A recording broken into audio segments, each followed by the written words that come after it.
할렐루야. 자, 오늘은 마태복음 23장을 함께 봅니다. 오늘 주제는 바리새인에 대해서, 우리가 전에 사두개인에 대해서 우리가 함께 말씀을 나눴었죠. 사두개인들은 당시에 주로 제사장급이었습니다. 제사장급이었어요. 그런데 이 사두개인의 특징은 부활도 믿지 않고 영도 믿지 않았어요. 영도 부활도 믿지 않은 제사장들이 어떻게 영이신 하나님 앞에 제사를 인도했는지 참 미스테리입니다. 오늘은 예수님 당시에 유대인들에게 가장 많은, 백성들에게 가장 영향을 미쳤던 바리새인, 당시 유대인들에게 크게 사두개파와 바리새파 두 종파가 있었는데, 두 번째 바리새파에 대해서 함께 말씀을 나눕니다. 자, 마태복음 23장을 펴시고, 이제 성경은 저희가 읽지 않아도 오늘은 마태복음 23장 전체를 22장과 연결해서 그 후로 마태복음 28장까지의 전체 중에서 이 23장이 굉장히 중요한 위치를 차지하고 있고 의미를 차지하고 있습니다. 그래서 제가 이번 주와 다음 주에 이 말씀을 여러분과 함께 이제 강론하면서 함께 기도하려고 그럽니다. 자, 바리새파의 뜻은 기본적으로 뜻이 뭐라고 그랬죠? 구별되다. 좋은 뜻으로는 세상의 악한 것과 섞이지 않는다, 이런 뜻이고, 또 한편으로 좀 교만한 뜻으로는 뭐예요? 나는 너와 다르다, 그런 거예요. 이들은 주로 바벨론 포로 이후에 이 종파가 생겨난 걸로 그렇게 알려지고 있고, 주로 회당에서, 이제 성전은 제사를 드리는 곳이고, 회당, 시나고그라고 한 것은 나중에 교회의 모임에 이제 기본이 되는 이 회당에서는 주로 성경을 많이 바리새인들이 연구했습니다. 우리에게 잘 알려진 탈무드라고 하는 것, 지혜서라고 하는 탈무드는 바리새파적인 가르침들을 집대성한 그런 책이라고 할 수 있습니다. 여러 랍비들, 위대한 랍비들의 성경 해석을 모아가지고 그것을 많이 이제 가르치고 했습니다. 이들은 성경을 자기들이 연구한다고 했지만, 또 많은 경우에는 자기를 앞선 위대한 랍비들, 스승들의 가르침들을 연구를 훨씬 많이 했습니다. 그러니까 그러다 보니까 하나님 말씀보다는 자기 종파나 자기들이 이렇게 존경하고 따르는 그 랍비들, 스승들의 해석을 따라서 믿는 그런 경향이 아주 강해지기도 했습니다. 랍비들이, 바리새파들이 많았고요. 율법 교사들, 그 다음에 서기관들, 성경에 나오는 그런 사람들이 다 바리새파 그 그룹에 들어갑니다. 예수님 당시에 이들은 일반 백성들에게 신앙에 관해서는, 하나님과의 관계에 관해서는 절대적인 존경을 받고 있는 사람들이었어요. 이게 굉장히 중요합니다. 굉장히 중요해요. 그런데 예수님이 주로 누구하고 부딪혔어요? 성경 마태마가 누가 요한복음 보면 주로 누구하고 많이 부딪혔어요? 바리새파하고 많이 부딪혔어요. 바리새인들하고 많이 부딪혔어요. 그러니까 주변의 많은 백성들이 더 집중을 했겠죠. 더 집중을 했습니다. 나중에 사두개파와 바리새파가 함께 연합작전으로 예수님을 십자가에 못 박아 죽이게도 됩니다. 마태복음 5장 20절에 여기 써있나? 없죠? 5장 20절에 예수님이 이런 말씀을 하셨습니다. 여러분이 한번 가만히 들어보세요. 제가 방금 설명한 바리새파, 바리새인들의 당시에 백성들의 마음속에 이 사람들은 신앙적으로나 율법을 알고 이런 점에서는 가장 최고라고 존경받는 바리새인들에 대해서 예수님이 이런 말씀을 하십니다. 제자들에게 너희 의가, 그래서 의는 하나님 앞에 인정받고 칭찬받을 수 있는 어떤 그들의 행위나 마음, 자세 이런 걸 포함하는 거예요. 너희들의 의가 서기관과 바리새인보다 더 낫지 못하면 결코 천국에 들어가지 못하리라. 이 말씀을 들은 제자들이 충격을 받았겠어요? 아니면 그 정도야 이렇게 했을 것 같아요. 엄청난 충격을 받았습니다. 이런 비유가 조금 안 맞을 수 있지만 예수님이 이렇게 말씀하시는 것 똑같아요. 너희들의 신앙이 목사들이나 선교사들 정도가 되지 않으면 결코 천국에 못 들어간다. 별로 감이 좀 안 오세요? 목사들이나 선교사들 그 정도 신앙은 그냥 쉽게 말하면 여러분들이 어떤 목회자들이나 선교사들의 신앙을 존경하고 그분들은 믿음 생활을 하지 이렇게 생각한다면 그 정도 충격보다 훨씬 더 컸을 것입니다. 근데 예수님이 왜 이런 말씀하셨을까? 이 말을 들은 제자들이나 당시 사람들은 그러면 누가 천국을 들어갈 수 있느냐? 라고 물었을 거예요. 이런 반응은 예수님 당시에 한 부자 청년이라고 알려진 청년이 있었죠. 부자 청년이 어떻게 해야 천국을 들어갈 수 있느냐 이 질문을 했다가 결국 예수님이 뭐라고 그러세요?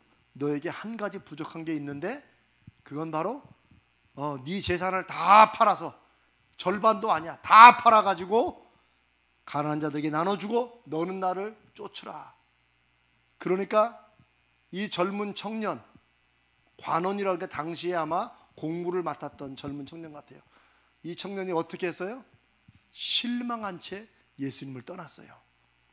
그래서 예수님이 그 청년의 뒷모습을 보고 부자가 천국에 들어가는 것이 얼마나 어려운지 낙타가 바늘구멍으로 들어가는 것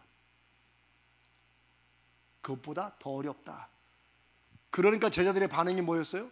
그러면 누가 천국을 과연 갈 수 있느냐? 왜 그래요?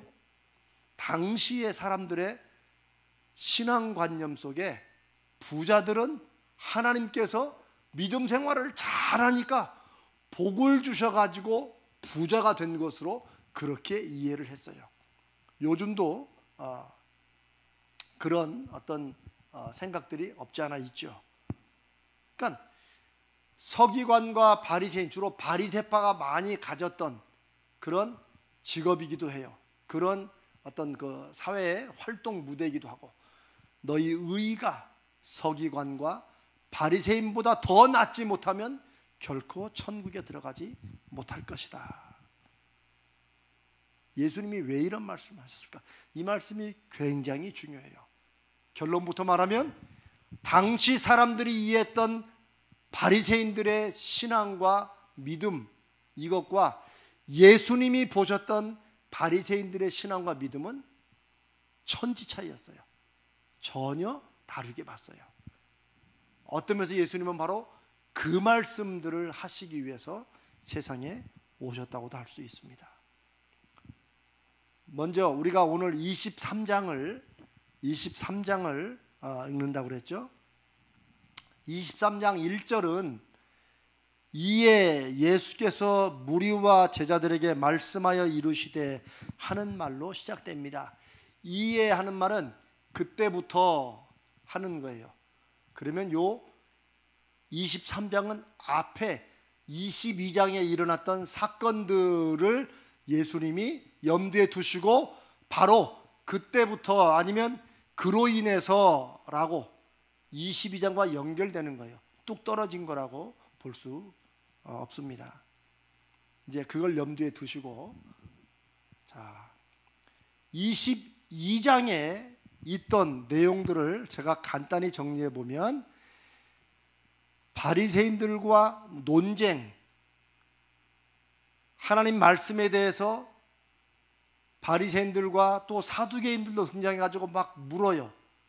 근데 묻는 게 몰라서 묻는 게 아니고 어떻게든 예수님이 가르치는 하나님의 말씀이 틀렸다는 거. 예수님이 이도 저도 대답을 못하게 함정에 빠뜨리려는 질문들을 22장에 바리새인들과 사두개인들이 번갈아 가면서 해요. 22장 15절에 성경들 나오죠? 우리 김 목사님이 준비했어요. 읽어봅니다. 바리새인들이 가서 어떻게 하면 예수를 말의 올무에 걸리게 할까 상의하고. 말의 올무라는 건 뭐예요? 무슨 말을 대답을 하거나 말을 하면 스스로 그 말이 앞뒤가 안 맞는 거야. 이렇게 하면 이쪽에서 반대가 되고 저쪽에 하면 저렇게 되는, 어떻게 이걸 걸리게 할까, 그거를 의논했어요. 그냥 충동적으로 한두 명이 아니라 바리새인들이 모여가지고 예수님을 일단은 말부터 저 전하는 하나님의 말씀이 틀렸다는 것, 잘못됐다는 것을 사람들에게 다 보이려고. 그러니까 예수님을 꺾으려는 의도보다는 주변에 있던 유대 백성들에게 예수님이 틀렸다는 것을 보여주고 싶었던 거예요. 그래야 따르는 사람들이 없고 자기들을 따를 거니까 그걸 하는 거예요.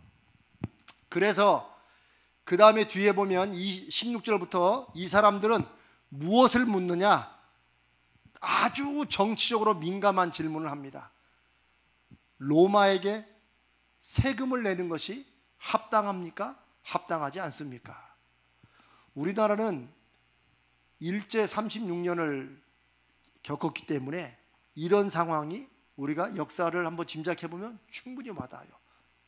누군가에게 일본 사람들에게 세금을 내는 것이 합당하냐, 합당하지 않냐, 일본 사람과 관련된 뭔가 일을 하는 게 좋냐, 안 하는 게 좋냐, 이렇게 묻는 것과 똑같아요.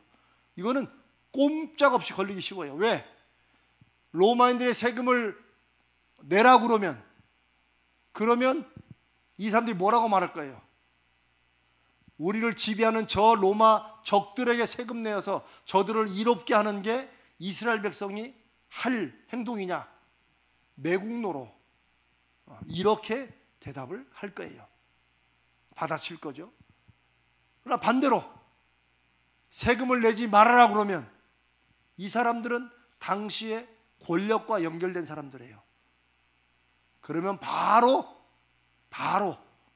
관청에다 신고해가지고 예수를 잡아 넣는 거예요. 이게 이들이 예수님을 빠뜨리게 하는 그런 질문을 한 거예요. 아주 로마에 지금 지배받고 있는 민심이 굉장히 당시에 로마인들에서 안 좋았던 그 악감정을 자극하는 참 교활한 질문이죠. 그런데 21절에 예수님의 답변은 뭐예요? 우리가 이거 잘 알죠? 예수님이 그래, 동전 하나 가지고 와봐라. 동전을 주니까 이 동전에 여기 새겨진 게 누구냐? 가이사죠. 시저죠, 시저. 로마 황제예요. 예수님께서 그런 말씀하시죠. 가이사의 것은 가이사에게, 하나님의 것은 하나님에게. 이거 예수님이 단지 그 말의 올무에서 빠져나가기 위해서 그냥 하는 얘기가 아니에요. 예수님은 이 세상이 하나님의 나라와 상관이 없다고 말씀하세요. 무슨 말이냐? 그럼 목사님, 우리가 지금 살아가는, 믿음으로 살아가는 이 세상은 그러면 하나님의 역사가 임하는 그런 하나님의 나라의 특징이 없습니까? 그런 질문이 아니, 그런 내용이 아니고, 당시에 유대인들은, 특별히 제자들도 마찬가지고, 이들이 바라고 원하는 하나님의 나라는 뭐였어요? 실제로 로마 정권을 무너뜨리고 거기에 유대인을 왕으로 세워서 유대인이 지배하는 이런 나라가 유대인들이 당시의 사람들이 믿고 있고 바라는 하나님의 나라예요. 하나님의 나라예요. 이 논쟁은 예수님이 나중에 빌라도에게 잡혀서 넘겨지잖아요. 그럴 때 이 사람들이 예수님을 넘기면서 빌라도에게 고소했던 내용. 그래서 빌라도가 예수님에게 뭐라고 물어봐요? 첫 질문이 네가 유대인의 왕이냐? 라고 물어봐요. 이 말은 굉장히 간단한 것 같지만 예수님이 자칫하면 바로 유죄 판결을 받을 수 있는 거예요. 예수님이 뭐라고 그러세요? 그렇다고 내가 유대인의 왕이다. 그러면서 하시는 말씀이 그러나 내 나라는 땅에 속해 있지 않다 라고 말씀하세요.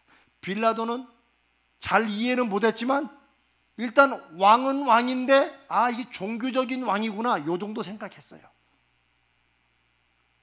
이스라엘 백성들은 예수님의 그 말씀을 가짜 선지자가 하는 말이라고 생각했을 거예요. 그러나 예수님은 당시로서는 가이사 것은 가이사에게, 하나님의 것은 하나님에게, 이 분명한 원칙을 말씀해 주시는 거예요. 이거 뭐 더 얘기하면 길어지니까 그냥 이 정도만 해도 무슨 말씀인지 아시겠죠? 여기서 핵심은 바리새인들이 뭘 하려고 하느냐 하는 그거예요. 그러니까 그 다음에 이번엔 사두개인들이 또 등장을 합니다. 물론 시간적으로 바로 연달아 했다는 건 아니죠. 마태가 그 사건을 기록하면서 시간이 좀 떨어졌겠죠. 그러나 멀리 떨어진 건 아니고 그렇게 바리새인과 사두개인들이 서로 번갈아 가듯이 참 재밌는 건 예수님을 공격하기 위해서 질문을 하고 동시에 바리새인들과 사두개인들은 서로 대결 구도에 있었어. 이게 오호 니들이 실패했지 이번엔 우리가 하는 걸 봐라 이런 식이에요. 사두개인들의 질문은 우리가 전에 사두개파를 얘기하면서 했던 그 질문 뭐예요? 7 형제가 있었는데 처음 형이 형수하고 살다가 아이를 못 낳고 죽었어요. 그러면 유대 관습법에는 이게 이제 유대 소위 그 재산을 물려주는 이런 법하고 연결돼, 상속법과 연결이 돼 있어요. 둘째가 형수하고 결혼했다. 왜요? 첫째든 둘째든 일곱째든 다 그 집안에 하나님께서 가나안에 들어올 때부터 집하나 가족별로 분배해 준 땅이 있어요. 그 땅을 누가 그 집안의 첫째를 통해서 아들들에게 그 땅이 물려줘야 되는데 후손이 없으니까 둘째가 형수하고 결혼을 해가지고 그 땅을 형님의 그 가문을 잇는 그쪽으로 이렇게 있도록 하는 거예요. 둘째도 죽었어요. 이거 알죠? 7째까지 다 형수하고 결혼했는데 다 아들을 못 낳았어. 그리고 다 죽었어. 그러면 이제 부활 때에는 그러면 이 형수 씨가, 이 여자가 7 형제 중에 누구의 아내입니까? 이런 질문을 했다고 그랬죠. 그런데 이런 질문을 하는 사두개인들은 부활을 믿었어요, 안 믿었어요? 안 믿어. 부활도 안 믿는 사람들이니까 어떻게든 부활을 농담처럼 만들어 버리려고. 하긴 그렇지, 부활이 있으면 골치 아파지겠네. 그럴 거 아니에요. 부활이 없어야 딱 죽고 딱 끝나면 뭐 누구 아내가 되고 누구 남편 되는 게 그게 무슨 의미가 있어요? 그런데 부활을 안 믿는 사두개인들이 그런 질문을 해가지고 예수님으로 하여금, 아니면 듣는 사람으로 하여금 이거 맞아, 그러면 뭐 부활 있으면 골치 아프겠네, 이런 엉뚱한 생각을 하도록 7죄 중에 누가 그러면 형수의 진짜 남편이 됩니까? 라고 물어본 거예요. 예수님께서 뭐라고 그러세요? 너희가 성경도 모르고, 아예 그냥 예수님 작심하고 성경도 모르고 하나님도 오해했다. 이 사람들은 제사장들인데 성경도 모르고 하나님도 모른다. 부활 때에는 시집가고 장가가고 누가 누구의 남편이고 아내이고 이런 게 없다. 이건 이제 더 또 이제 뭐 긴 얘기도 또 있지만 이렇게 해서 아주 사두개인들을 꼼짝 못하게 만들어요. 그 다음에도 쭉 말씀이 있고 꼼짝 못하게 만들어요. 그러면서 이 논쟁의 결론은 뭐예요? 하나님은 죽은 자들의 하나님이 아니라 니들이 믿지도 않는 죽으로 부활에 대해서 가타부타 하지 말고 지금 살아있는 사람들의 하나님, 지금 살아있는 삶이나 믿음 생활 잘해라, 그런 뜻으로 말씀을 하세요. 그러자 사두개인들이 더 이상 할 말이 없는 거야. 뭐 부활에 대해서 아는 게 있어야 자기들이. 그러자 바로 34절에 바리새인들이 또 모여, 다시 모여. 근데 왜 모이냐? 거기 34절에 보니까 예수께서 사두개인들로 하여금 대답할 수 없게 하셨다함을 듣고, 야, 사두개인들이 박살났대. 이 얘기를 들은 거야. 그러니까 자기들이 전에 할 말이 없는 거 생각 안 하고, 그래? 그러면 이때가 기회다. 이때 또 모여가지고 바리새인들이 예수님께 또 질문을 해가지고 이기면은, 그러면 예수님도 이기고 또 누구도 이기는 거야. 사두개파도 이기는 거지. 이야, 참 이 사람들은 참 밥 먹고 참. 그러면서 34절 지금 22장 얘기하는 거예요. 여러분 중에 아이고 목사님 언제 23장 가시려나? 괜찮아요, 다음 주에도 하면 되니까. 근데 여러분 이럴 때나 성경을 이렇게 해서 각 장으로 이렇게 하는 거를 그냥 이렇게 쭉 들어보세요. 34절로 40절에 우리가 잘 아는, 제가 아주 중요하게 생각하는 질문. 성경에서 어떤 율법이, 어떤 계명이 가장 큽니까? 바리새인들은요, 질문하는 것 자체가 아주 분석적이야. 왜? 이 사람들은 성경을 연구하는 사람들이야. 모세 오경에만도 율법 계명이 몇 개예요? 10계명도 있지. 그 외에 수없이 많은 지켜야 될 것들이 있어요. 그 중에 어떤 게 제일 중요하냐? 제일 크냐? 그러면 예수님이 이게 크다 그러면 그러면 이건 없냐? 이거라면 저건 없냐? 이거 하려고 준비하는 거예요. 아까 세금 받치냐 안 받치냐고 비슷해. 하여튼 요 사람들은 함정 파놓고 밀어넣는 건 선수야. 그런데 결국 예수님의 이 질문에 대해서 뭐라고 그러세요? 딱 요약을 해. 그게 우리가 신앙생활 하면서 가장 핵심으로 생각해야 될 계명이에요. 뭐예요? 하나님을 사랑하고 이와 똑같이 하나님을 사랑하는 그 마음과 그 믿음과 그 열심으로 똑같이 누구를 사랑해요? 내 이웃을 사랑하라. 이게 온 율법과 선지자의, 즉 모세오경과 선지자, 즉 구약성경 전체, 당시의 성경 전체의 가장 중요한 강령, 제일 중요한 계명이라고 말해요. 이건 두 계명 같지만 실은 한 계명이에요. 하나님을 사랑하는 사람들은 이웃을 사랑하지 않을 수가 없어요. 하나님을 사랑한다고 하면서 이웃과 원수로 지나고 옆집 308호 아줌마하고 늘 눈불 켜면 믿음이 있는가를 살펴봐야 돼요. 그게 예수님의 뜻이에요. 물론 이웃을 사랑한다고 그 사람이 하나님을 사랑하는 건 아니에요. 사회복지나 이웃 어려운 사람들에서 열심히 인생을 사는 사람들이 있어요. 이 사람들이 다 하나님을 사랑하는 건 아니죠. 이거는 순서의 문제지 뭐가 더 중요하냐 하는 문제가 아니에요. 그게 예수님 답변의 핵심이라고 저는 믿습니다. 특별히 믿는 사람들에게. 그래서 그 말씀을 저 뒤에서 예수님의 제자들이 뭐라고 그래요? 하나님을 사랑하노라 하면서 눈에 보이는 형제를 미워하는 자는 뭐 하는 자야? 거짓말하는 사람이라는 거죠. 자, 그렇게 해서 끝나요. 하나님을 사랑하고 이와 똑같이 이웃을 사랑하라. 아주 그냥 참 감사하게도, 오늘 우리에게도 감사하게도 전체 신구약 성경에 가장 중요하게 예수 믿는 사람들이 지켜야 될 게 있다고 그러면 하나님을 사랑하는 것, 그리고 이웃을 사랑하는 것, 동시에 이거예요. 그 말씀이 40절까지 끝나요. 그러자 이번에는 이제 특이하게 41절에는 이번에는 예수님께서 바리새인들에게 물어봐요. 예수님이 참 특이한 거예요. 예수님께서 바리새인들이 물어봐요.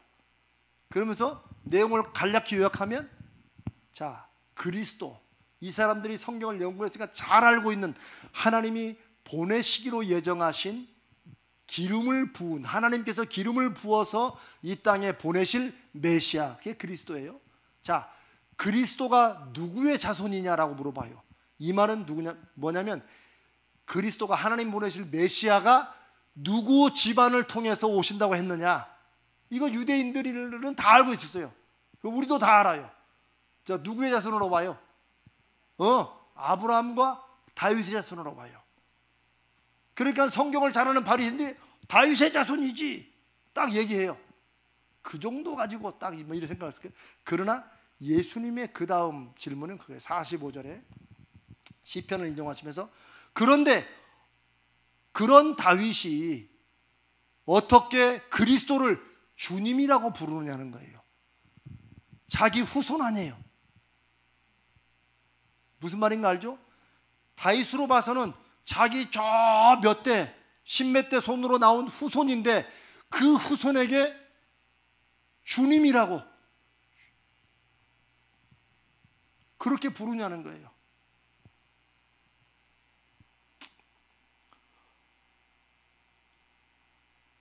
주님이라고 바리새인들이 다윗이 부르는데 어떻게 그리스도가 다윗의 자손이 되느냐? 이거는 이 질문은 여러분도 아시지만 그리스도가 이 땅에 사람으로 오시지만 동시에 무엇으로 오신다는 거예요? 하나님으로 오신다는 걸 말씀하는 거예요. 그래서 다윗이 그리스도를 주여라고 부르는 것은 하나님으로 오신 하나님의 아들로 오시는 것을 인정하는 믿음의 고백이에요. 그러나 육신적으로는 다윗의 자손으로 후손으로 와요. 예수님은 예수님이 성경을 잘 이해하시다 이런 말 하기도 감히 조심스럽죠. 왜냐하면 예수님은 성경, 당시 구약 성경 전체가 다 예수님을 증언하는 말씀으로 주님은 그렇게 하셨고 그걸 가르쳤어요. 유대인들은 깜짝 놀라지. 그냥 좀 성경을 많이 알아서 랍비, 성경 교사, 선지자 이 정도면 받아들이는데 구약 성경을 딱딱딱딱 짚어내면서 이게 바로 나에 대한 예언이라고 말하니 이 사람들 미치는 거죠. 죽겠는 거야. 그러나 예수님은 그들이 반박할 수 없게 이런 말씀들을 하시고 이들이 감히 상상 못하고 대답을 못할 그런 질문을 하신 거예요. 46절에 이렇게 끝납니다. 그게 22장의 마지막이에요. 한마디도 능히 대답하는 자가 없고 그 다음에 더 중요한 건 저기 써있네. 한번 읽어봅시다. 시작. 한마디도 능히 대답하는 자가 없고 그 다음에는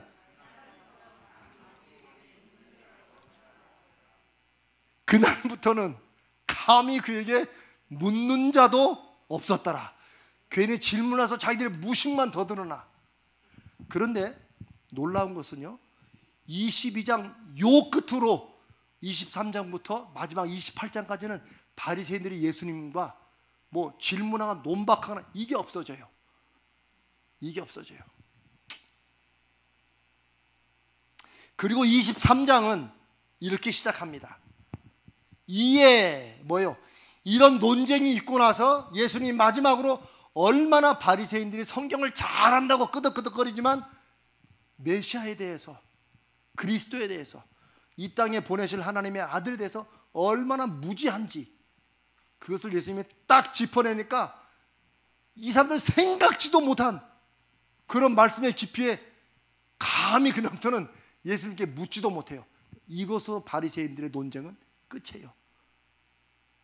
그러면 짐작하는 거, 둘 중에 하나예요. 어떤 걸까요? 바리새인들이 어떻게 했을까? 1. 예수님에 대해서 존중하는 마음으로 예수님의 말씀을 잘 듣기로 결심했다. 1번. 보기도 안 듣고 2번이에요? 저는 솔직하니까 2번 딩동댕. 2번. 어떻게든 예수를 이제 죽이기로 작정했다. 1번이에요, 2번이에요? 2번이에요. 왜냐하면 그 다음부터 진행되는 게 바리새인들이 예수님과 성경을 논박하는 거 끝나요. 감히 질문도 못하고 이걸로는 안 되겠다고 생각해요. 그 다음부터 이들은 본격적으로 대제사장들과 모의하고 의논해가지고 어떻게 예수를 죽일 것인가를 이때로부터 해요. 그 예수님도 이것으로 바리새인과의 모든 성경에 관한 논쟁을 끝내시고 이해, 그게 바로 23장 1절의 이해의 의미예요. 이때로부터, 그런 말이죠. 이때로부터 예수께서 무리와 제자들에게 말씀을 하시는 거예요.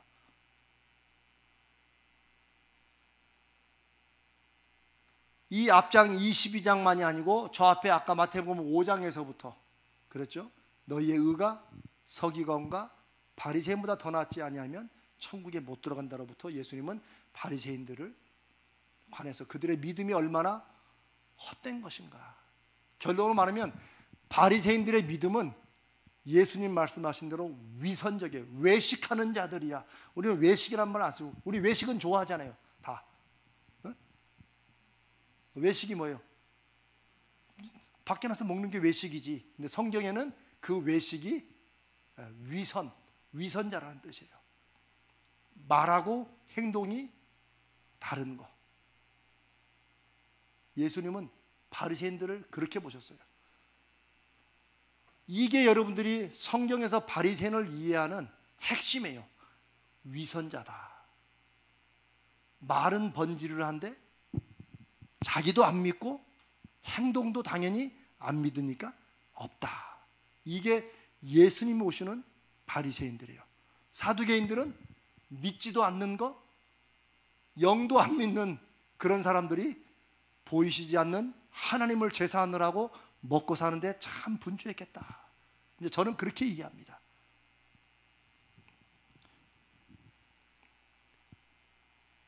예수님은 22장까지의 마태복음을 중심으로 22장까지의 예수님과 바리새인들의 모든 신학적 공방을 여기서 끝냅니다. 그리고 23장의 전체 내용은 1절부터 마지막 39절까지는, 그 앞에까지는 무슨 내용이냐면 바리새인들의 신앙에 대한, 이들의 믿음에 대한, 이들의 가르침에 대한 어떤 면에서 종합적이고 결론적인 평가를 예수님이 쭉 내려주세요. 즉 제자들에게, 그리고 그 후로 이제 예수님이 부활 승천하신 다음에 예수를 믿는 성도들에게, 오늘날 우리들에게 바리새적인 신앙이 무엇인가, 적어도 예수님 당시에, 그 당시에 바리새인들의 위선적인 신앙이 무엇인가, 오늘 우리도 예수 믿는 척하지만 실제는 안 믿는다는 것이 무엇인가 하는 것을 결론으로 종합적으로 말씀하신 게 23장이에요. 그래서 여기서는 예수님께서 바리새인들도 계속 바리새인들은 이렇다 쭉 말씀하신 유일한 장이에요. 아주 특별한 장이에요. 23장은. 그 전까지는 바리새인 질문하면 예수님이 이렇게 질문하고 막 공박하고 그랬는데 23장은 그 전체 결론이에요. 그 다음에 24장에는 이제는 예수님이 죽음이 임박했고 말세에 일어날 징조를 말씀하세요. 25장에는 천국 비유와 천국에 들어갈 사람들이 준비해야 될 일을 말씀하세요. 26장은 대제사장들이 사두개인 바리새인과 공모해가지고 본격적으로 예수를 죽이기로 결단한 것을 행동에 옮기는데 그때 가룟 유다를 끌어들여요. 그래서 가룟 유다가 공모하는 게 나오고, 그 다음에 예수님이 제자들과 최후에 유월절 만찬하신 것과 겟세마네에서 기도하신 것, 잡히시고 가야바에 재판받으시고 베드로가 부인하는 것까지 3번씩, 이게 26장의 내용이에요. 그러니까 갈수록 이제 긴박하게 막 쭉 가는 거죠. 바리새인들의 말은 언급이 없어요. 27장은 빌라도에게 넘겨서 재판받게 하고 십자가에 달리시고 죽으시고, 그리고 마지막은 대제사장들과 바리새인 사두개파 무리들이 제자들도 기억 못하는 예수님의 부활의 말을 기억을 해요. 제가 그래서 참 특이하다고 그랬죠.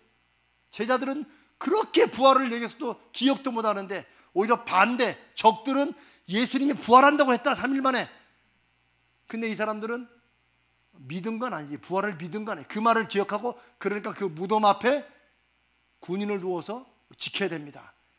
최초로 시체가 사라질까 봐 인류 역사에 최초로 무덤을 지킨 사건이에요.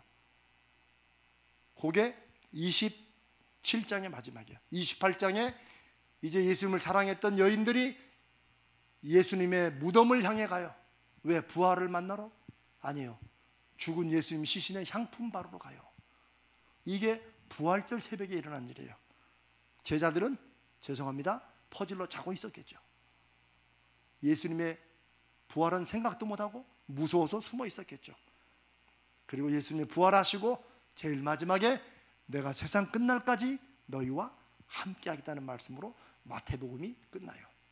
그러니까 23장이 어떤 면에서는 그동안에 예수님이 오셔가지고 하나님 나라가 어떤 것이고 하나님의 뜻이 무엇이고 너희들은 하나님의 백성으로 어떻게 살아야 되고 이런 모든 말씀을 하실 때 사사건건 부딪히고 공박하고 어떻게든 사람들 앞에서 예수를 면막 주고 틀렸다고 주장하는 특별히 바리새인들과의 논쟁의 마지막 결론을 23장에 쭉 내리세요. 그리고 그 다음부터는 이제 십자가와 부활에 관해서 일어난 일들이 착착착착착착 진행이 돼요. 그래서 23장은 바리새인들이 어떤 믿음을 가졌느냐 하려면 딴 데 볼 거 없어요. 23장 보면 예수님이 아예 요약해가지고, 만약에 우리가 바리새인들에서 시험 본다면 우리는 몇 장을 보면 돼요? 23장 보면 거기 답이 다 나와. 딴 데 여기저기 헤맬 게 없어요. 이제 그런 게 이제 공부 좀 하는 사람들이 내용 파악하는 거예요. 그러나 우리는 시험 볼 게 아니니까 오늘 23장을 통해서 예수님을 믿는다고 하지만, 성경은 많이 알지만 실제로는 믿지 않고 다르게 사는 그런 가짜 믿음, 혹은 좀 잘 말하면 아직도 연약한 믿음, 혹은 위선적인 믿음이 무엇인가를 예수님께서 아주 통렬하게 말씀하시는 장면이 23장이에요. 1절은 이에 예수께서 무리와 제자들에게 말씀하여 이르시되 이렇게 하고, 2절을 조금만 더 하고 우리 마치고 기도합시다. 2절은 보세요. 읽습니다. 시작. 서기관들과 바리새인들이 모세의 자리에 앉았다. 굉장히 중요한 말씀이에요. 왜? 예수님께서 바리새인들을 무엇으로 이해하느냐? 이들이 모세의 자리에 앉았다는 거. 여기에 대한 해석은 정반대로 갈 수 있어요. 그만큼 이들이 성경 말씀을 잘 가르치고 권위로 가르쳤다, 그런 말도 하지만 여기 사실은 그런 뜻은 아니에요. 모세의 자리라는 게 뭐예요? 모세가 저기 출애굽할 때 시내산에서, 그러죠? 이스라엘 백성을 밑에 기다리게 하고 하나님께서 모세만 부르셨죠. 그래서 모세가 올라가 가지고 거기서 하나님의 계명도 받고 하나님의 말씀도 받아와요. 십계명 돌판을 이렇게 들고 나오잖아요. 그래가지고 화나가지고 이걸 난리죠 또. 그래서 금송아지 깨고 또 두 번째 또 십계명 돌판, 이번에 누가 만들어요? 자기가 만들어 가야 돼. 이제 한번 사고 치면 두 번째는 우리가 해야 돼. 만들어서 올라가죠. 그러면서 모세는 계속해서 하나님의 말씀을 대언하고 대변하고 전달하는 역할을 했어요. 이스라엘 민족에게 유대교의 핵심은 모세예요. 모세가 하나님 말씀을, 자기들은 못 들어, 자기들은 두려워서 하나님께 감히 묻지도 못해. 모세가 하나님과 이스라엘 백성 사이의 대언자처럼 그렇게 해요. 그런데 예수님 보시기에 누가 그 자리에 앉아 있어요? 서기관과 바리새인들이, 바리새파가 거기 앉았어요. 이들은 그만큼 이들이 모세처럼 잘한다, 그런 뜻이 아니에요. 그게 아니고 당시 백성들의 눈에는 이 서기관과 바리새인들이 모세와 같은 그런 권위와 힘을 가지고 영향력을 가지고 성경 말씀을 해석하고 가르친다는 그런 뜻이에요. 감히 일반 백성들은 서기관들과 바리새인들, 이 바리새파의 가르침에 반박할 수 있어요, 없어요? 없어요. 이 바리새인들은 어떻게 해야 안식일을 가장 잘 지키는가 하는, 안식일을 잘 지키는 방법을 230 몇 가지인가 뭐 그렇게 연구를 했다고 그러잖아요. 그 중에 하나가 걸어갈 거리가 또 있어요. 단추 떨어지는데 이거 닮으면 안 돼요. 저는 이걸 실제 미국에서 경험했다니까요. 제가 이제 한참 제 아내하고 이렇게 막 연애할 때, 저는 뉴저지에 프린스턴에 있다가 이제 뉴욕으로 오라잖아요. 한번 토요일 날 갔는데 제가 이제 엘리베이터를 딱 탔는데 웬 할머니가 저한테 짐도 안 들었는데 엘리베이터에서 짐도 안 하는데 저한테 몇 층 좀 눌러달라고 하더라고요. 나는 할머니 어디 불편하신가 해서 제가 이제 그 엘리베이터 버튼을 눌러드렸어요. 그 할머니 내리고 저도 이제 그 다음에 내리고, 그리고 제가 이제 그냥 그때 이제 제 아내 될 아가씨한테 이 할머니 만났는데 뭐 이런저런 하면서 근데 할머니가 그 엘리베이터를 눌러달라고 하더라고. 네, 그냥 아무 뜻 없이 얘기했어요. 근데 그 이유는 너무 놀라웠어요. 제 아내는 이제 뉴욕에 살아가지고 그걸 잘 알았어요. 그 주이시라서 그렇대요. 유대인이라서 그렇대. 무슨 말이 감이 잡히세요? 토요일이야, 안식일이야. 그러니까 엘리베이터 누르는 게 뭐야? 일이야, 일. 그래 안 누르고 대신에 어떤 동양인 애한테 그거 좀 눌러달라고. Seventh floor, please. Yes.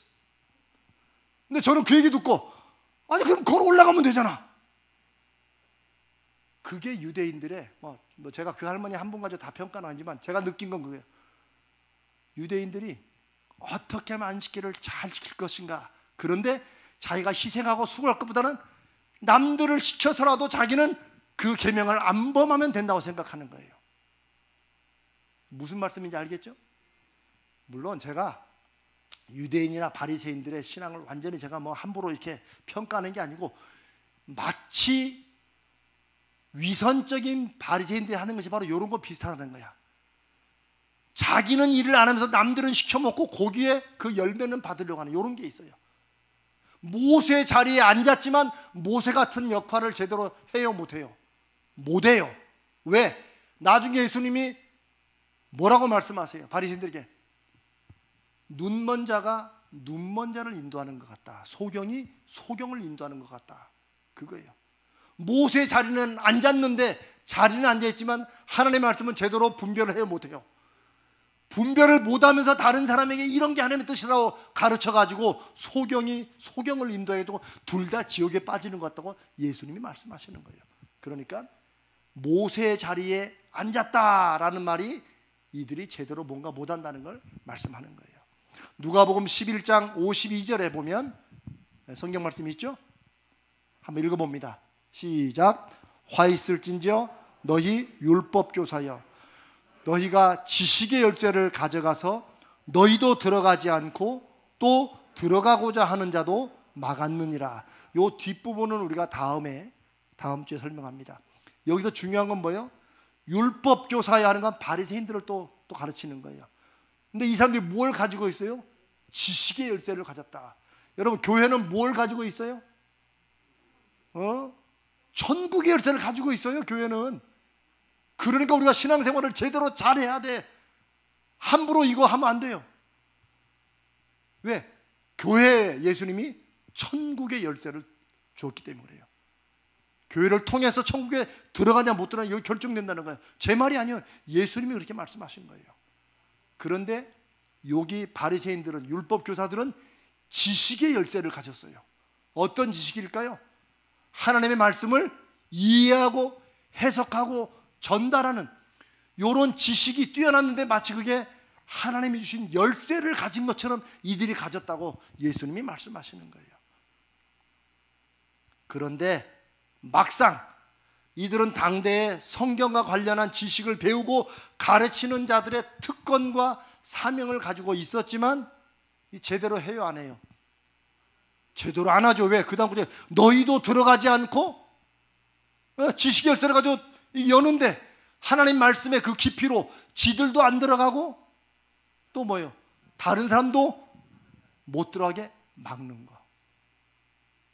이게 엄청난 일이죠. 엄청난 죄를 짓는 거죠.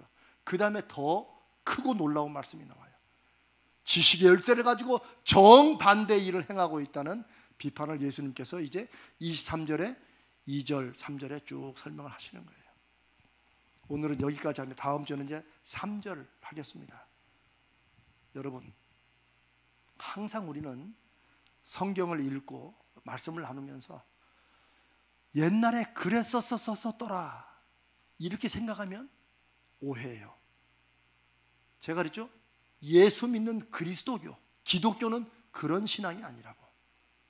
다른 신앙들은 옛날에 했던 그 주옥 같은 그 말씀들을 우리가 오늘 교훈을 받아서 우리가 잘 살아보자, 이게 다른 종교의 교리나 경전이라면, 우리도 복음서나 신약성경은 2000년 전에, 구약성경은 마지막 말라기가 400년에, 그러니까 2400년 전, 저 앞에 모세오경은 1500년, BC 1500년, 그러니까 3500년 전에 이렇게 쓰여진 옛날 책이지만, 우리는 옛날에 예수님이 이렇게 말씀하셨었더라, 아시겠죠?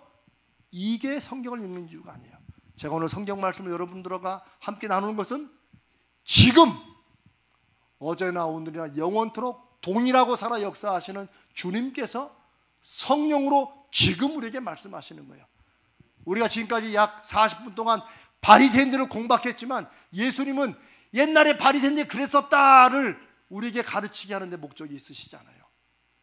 이 목사, 네가 바리새인처럼 그렇게 믿고 있는 거 아니야? 이 말씀은 여러분들에게 너희가 혹시 지금 바리새인처럼 믿는 거 아니야? 라고 우리를 돌아보게 하시는 거예요. 성경을 그렇게 읽는 사람들은, 성경을 통해서 책망을 받고 꾸짖음을 들을 수 있는 사람들이 성령 충만한 사람이요 하나님의 자녀라고 믿습니다. 성경을 통해서 자기 귀에 좋은 얘기만, 축복과 은혜되는 말씀들만 하고 아멘 아멘, 그것도 나쁘거나 잘못된 건 아니지만 그렇게만 가면은 성령께서 인도하셔서 이 시대를 그들을 통해 일하고자 하시는 그 일은 감당 못해요. 달면 삼키고 쓰면 뱉는 이런 신앙들이 바로 바리새인들의 신앙이에요. 예수님이 그 말씀을 오늘 우리들에게도 하신다고 믿습니다. 오늘 이 말씀을 이곳에 듣는 성도님들이나 온라인으로 함께하는 성도님들이, 우리가 하나님 앞에 내가 바리새인 같은 그런 믿음을 내가 혹 가지고 있진 않은지, 나는 어떤 믿음으로, 나는 정말 그 말씀에 대한 내 확신과 이해만큼 나는 말씀대로 순종하고, 아니면 순종하려고 몸부림이라도 치고 있는지, 내 하루를 마칠 때 내가 오늘도 그 말씀이 내가 떠올랐는데 그 말씀대로 했어야 되는데 하지 못해서 하는 최소한 이런 말씀에 대한 이런 진지한 회개라도 우리가 가지고 사는지. 우리가 일주일에 한 번 예배를 함께 주일날 드리면서 우리가 참회의 기도로 예배를 시작합니다. 제가 여러 번 강조하지만 그 참회의 기도는 그냥 예배 순서에 있는 참회의 기도가 아니에요. 참회의 기도하면 인내하신 구세주 흘러나오고 좋구나, 졸다 깨다, 이렇게 여러분 잠깐 눈 감고 있으라고 하는 시간이 아니에요. 그 시간은 적어도 한 주일 동안 바쁘게 살았더라도 그 시간만큼은 내가 하나님 앞에 내 인생의 짐을 다 내려놓고, 하나님, 제가 바쁘게 열심히 산다고는 살았는데 제가 하나님의 자녀로 살았는지, 내가 그 말씀을 통해 역사하시는 성령의 음성을 듣고 순종하려고 그래도 애라도 쓰면서 그렇게 살지 못한 나를 하나님 앞에 가슴을 치면서라도 내가 보냈던 시간이 있었는지, 설령 그런 게 아무것 없이 정신없이 예배에 참석했을지라도 그 시간만큼이라도 아버지, 주님, 저를 불쌍히 여겨 주시옵소서. 그래도 오늘 이렇게 하나님 앞에 예배하러 나오게 하심을 감사합니다.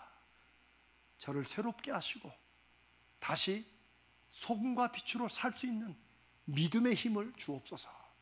그 시간이 잠깐이지만 우리가 하나님 앞에 살아있는 제물로 우리의 온갖 육신과 영이 다 쪼개지고 하나님의 보내주신 예수 그리스도 거룩한 보혈로 우리가 씻김을 받는 그런 시간이 참회 기도입니다. 그 다음에 듣는 선포가 바로 우리가 진실로 회개하는 자들을 주님이 용서하신다. 그 용서의 죄사함의 선포가 아멘으로 다가오는 겁니다. 오늘 이 밤에 이 말씀을 듣는 사랑하는 모든 성도들, 저를 포함해서 우리 모두가 적어도 내일 모레 이번 주일날 우리 예배에 참여의 기도 그 시간만큼은 우리가 새롭게, 내가 바리새인 같은, 알기는 알고 공부는 많이 하고 심지어 가르치기도 했지만 정작 내 마음속에 그 말씀에 붙들리고 매달리고 그 말씀 때문에 애태우고 어떻게든 그 말씀대로 살아보려는 그런 노력이 없었던 나를, 믿음의 열매가 부족한 나를 하나님 앞에 돌아보고 새롭게 세우는 이런 정말 성령의 충만하심이 있는 그런 예배 되시기를 주님의 이름으로 축복합니다.